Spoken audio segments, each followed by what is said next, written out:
Le transport va être un acteur majeur dans la transition énergétique et la croissance économique ces prochaines années. Mais ces enjeux ne peuvent se faire qu'à travers 4 grandes thématiques. La première, c'est les infrastructures et les équipements. Il y a notamment, comme on le sait, les infrastructures ferroviaires, mais également des infrastructures du type GNV, le gaz naturel pour véhicules, pour lequel on a besoin d'un grand nombre de stations pour pouvoir avitailler nos véhicules. Et ce GNV a comme intérêt qu'il peut être également fourni par la biomasse, donc par le déchet soit agricole, soit de matière organique. Il est essentiel d'avoir, pour accompagner la mobilité de marchandises, des infrastructures qui vont permettre de mailler un territoire et d'être opérationnel par rapport aux besoins des usagers. Le deuxième enjeu, c'est la réglementation et la législation. On a un vrai besoin de cohérence par rapport à ce qui peut être proposé. Il faut bien comprendre que la réponse ne peut pas être unique et donc on ne peut pas dire ça sera tel modèle et c'est tout. Il y a une pluralité de modèles pour lesquels on doit pouvoir les articuler à l'usage. Je pense notamment que l'électrique ne répond pas à tous les enjeux, notamment dans le granulat. On n'a pas les motorisations nécessaires.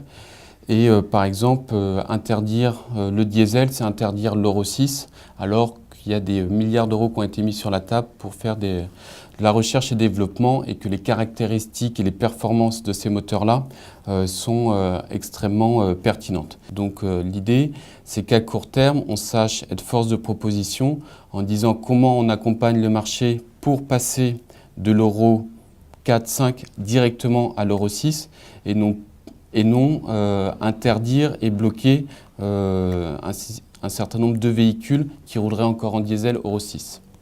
Le troisième enjeu, c'est pouvoir aider, accompagner les entreprises à aller dans la transition énergétique par des aides, par un soutien financier. L'État, les collectivités territoriales ou encore l'Europe a ce rôle d'impulser l'investissement dans un certain nombre soit d'infrastructures, soit de matériaux, soit de véhicules plus performants, des véhicules propres ou Euro 6, et de manière à tirer le marché et à avoir des effets de synergie entre les acteurs qui vont permettre de faire baisser le coût de revient et donc le prix de vente de ces véhicules.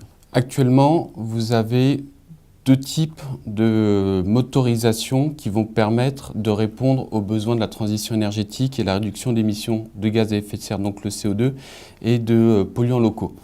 Vous avez l'Euro 6 diesel.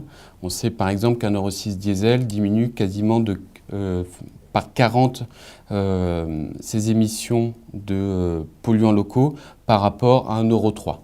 Il y a également une deuxième énergie qui est le gaz naturel pour véhicules qui a pour intérêt majeur de pouvoir s'articuler à la transition énergétique avec les bioénergies et la biomasse. L'idée, c'est de convaincre les élus locaux de l'intérêt d'avoir du gaz en tant qu'énergie pour le transport de marchandises. Et donc, on a fait la semaine dernière notamment une réunion avec un certain nombre d'acteurs de la société civile, auxquels participait l'UNPG notamment, et au niveau de la région Île-de-France et au niveau de l'Association des maires de l'Île-de-France, pour leur montrer l'outil et leur montrer le besoin et l'urgence qu'il y avait à ouvrir du foncier pour les acteurs de la société civile. Le quatrième enjeu, c'est le partage de l'espace public. On a un vrai besoin d'acceptabilité du camion dans nos villes, sur nos routes, puisque nous ne pouvons pas nous en passer. On a besoin d'avoir ces granulats, on a besoin d'avoir ces produits qui sont mis en magasin dans la grande distribution pour s'alimenter. Donc on ne saura pas faire sans le transport routier, on ne saura pas accompagner le e-commerce ou tout simplement accompagner le bâtiment si nous n'avons pas de camions en ville. Donc l'idée, c'est vraiment pour moi de réconcilier transport de marchandises avec le concitoyen. Je pense qu'il y a un vrai besoin de vulgariser la logistique, de l'expliquer, de montrer comment on est organisé et en la rendant simple et compréhensible par le concitoyen. Donc, en ville, sur le dernier kilomètre ou même sur le dernier mètre, Tout l'enjeu, c'est de montrer que ce n'est pas nécessairement le petit camion qui répond aux besoins en termes d'émissions de pollution, de CO2 et de pollution sonore.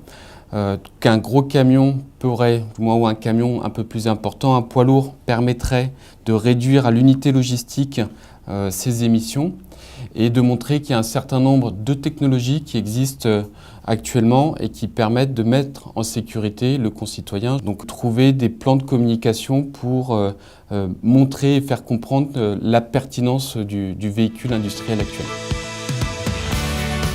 La complémentarité de ces moyens de transport vont permettre d'articuler l'ensemble de la supply chain depuis l'extraction des granulats par exemple jusqu'à la mise à disposition dans les matériaux. Et donc c'est vraiment cet écosystème complet qu'il faut prendre en compte en l'articulant à l'usage. On va avoir à la rentrée une grande dynamique par rapport aux STRADET qui vont définir un certain nombre de plans de mobilité, d'infrastructures.